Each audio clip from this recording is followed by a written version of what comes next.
శ్రీగురుభ్యో నమః. హరి ఓం. ముక్తా విద్రోమహిమణేలధవలచ్చాయముఖైశ్చిరక్షణైః యుక్తా విందు నిబద్ధనరత్నముకుటాం తత్వార్థవర్ణాత్మికాం గాయత్రీం వరదా అభయామహం కుశకశం శుభ్రం కపాలాం గదాం శంఖం చక్రమధారవిందయుగలం హస్తేర్వహం తీం భజే. యో దేవ సవితాస్మాకం ధియో ధర్మధిగోచరః పరారయత్తస్యద్బర్గాస్తద్వరేణ్యముపాస్మహే.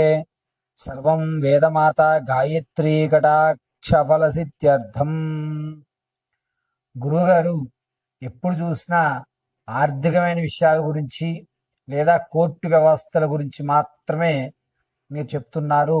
విద్యార్థులకి స్కూల్స్ ప్రారంభమయ్యాయి కాబట్టి కాస్త విద్యలో తక్కువగా ఉన్న వారికి, అదేవిధంగా చదివింది మర్చిపోవడము, ఇది వరకు బాగా చదువుతూ డల్ అయిపోవడము, ఉన్నట్టుండి తను మొత్తం తన యొక్క విజ్ఞానాన్ని అంతటినీ కూడా చాలా తక్కువ స్థాయిలో విడిచిపెట్టి చెడు స్నేహాలకు లోనయ్యి బాగా చదవడం వ్యక్తి సి గ్రేడు డి గ్రేడ్లోకి మారిపోతూ ఈ యొక్క రాశి ప్రభావాల ఫలితంగా ఏమైనా వీరికి జరుగుతున్నాయా?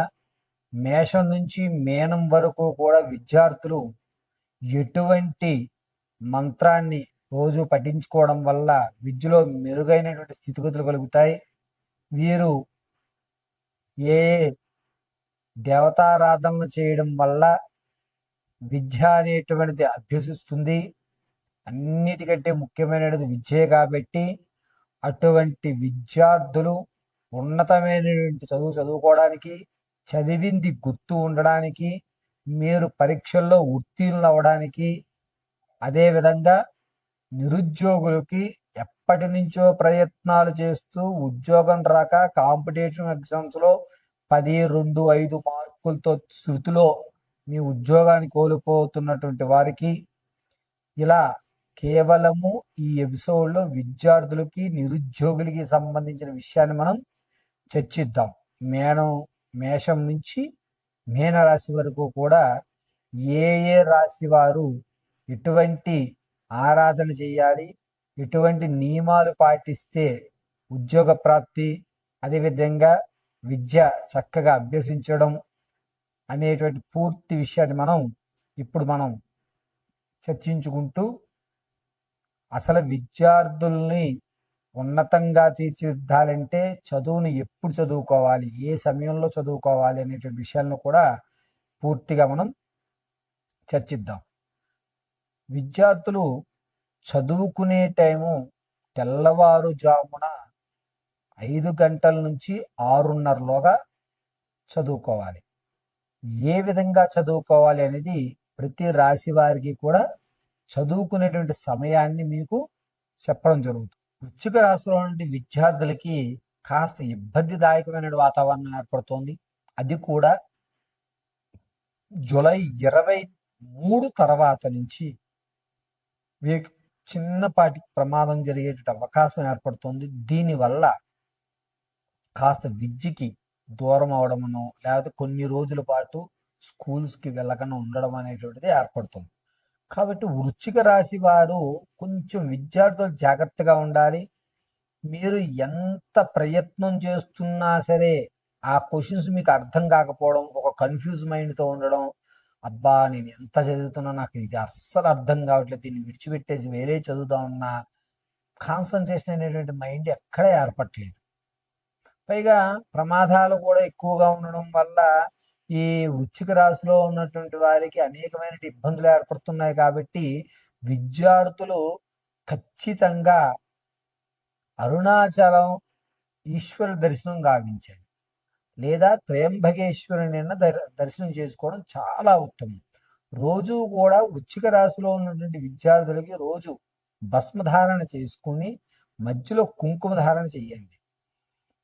కేవలము వృశ్చిక రాశిలో ఉన్నటువంటి విద్యార్థులు మానసికమైనటువంటి ఒత్తిడికి ఎక్కువగా లోనవుతున్నారు. అది కూడా వచ్చేటువంటి జూలై 23 దగ్గర నుంచి ప్రారంభం చేసుకుని నవంబర్ 19వ తారీఖు వరకు వీరి యొక్క మానసిక స్థితి కానీ ఆరోగ్య స్థితులు కానీ సరిగ్గా ఉండవు. ఆరోగ్యం విషయంలో కూడా ఎప్పుడు ఏదో ఒక ఇబ్బందులు కలిగేటువంటి అవకాశం ఏర్పడుతుంది. రాయాలన్న ఇంట్రెస్ట్ ఏది ఉండదు. ఒక హోంవర్క్ చేయాలని ఇంట్రెస్ట్ ఉండదు, లేకపోతే ఎవరైనా ఏదైనా చెప్తుంటే వినాలి అనేటువంటి జిజ్ఞాస ఉండదు.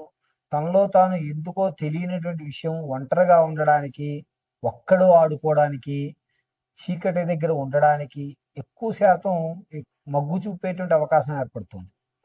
ఇక నిరుద్యోగుల విషయానికి వస్తే కనుక ఉద్యోగ ప్రాప్తిని ఖచ్చితంగా ఆగస్టు 2వ వారం నుంచి అక్టోబర్ 1వ వారంలోగా ఉద్యోగం కలిగే అవకాశం ఏర్పడుతుంది. ఆగస్టు 2వ వారం దగ్గర నుంచి అక్టోబర్ 1వ వారంలోగా ఉద్యోగ ప్రాప్తి కలుగుతుంది. అది కూడా మీరు అనుకున్న స్థాయి కంటే కొంచెం తక్కువే అయినా సరే అవకాశం వచ్చింది, జాయిన్ అయిపోండి.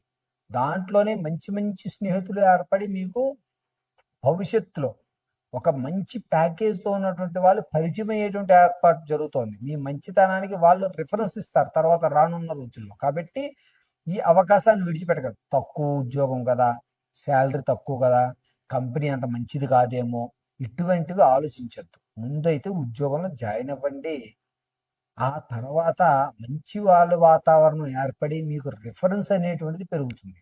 ఈ విధంగా వృశ్చిక రాశిలో నిరుద్యోగులకి ఒక కొంచెం శుభపరిమాణంగా చెప్పవచ్చు.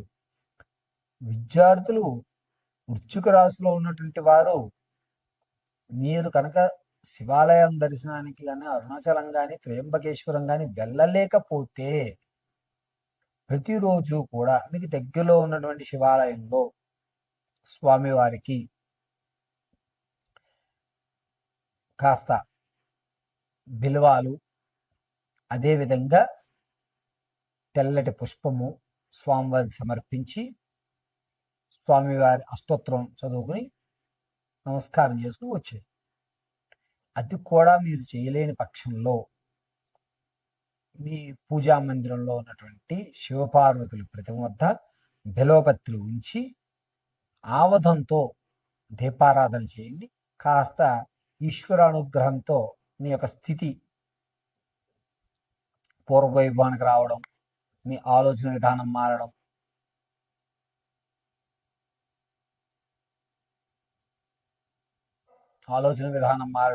మీ స్థితి మారడం అనేటువంటిది కొంచెం ఏర్పడుతుంది. దీనివల్ల కాస్త మంచి విషయంగా చెప్పడానికి అవకాశం ఏర్పడుతుంది.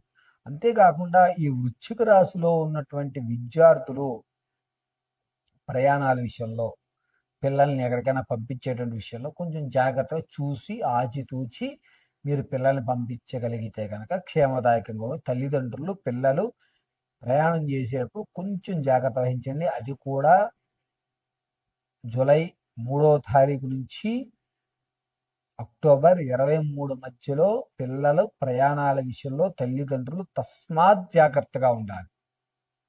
ఈ వృశ్చిక రాశిలో వారు కెంపు లాకెట్గా వేసుకోవడం కానీ, కెంపు ఉంగరాన్ని పిల్లలకి పెట్టడం కానీ అత్యంత అద్భుతంగా కలిసి వస్తుంది. మరిన్ని విషయాలు తెలుసుకోవడానికి కింద స్క్రోల్ అవుతున్న నెంబర్ని సంప్రదించండి. పూర్తి విషయాల్ని తెలుసుకోండి.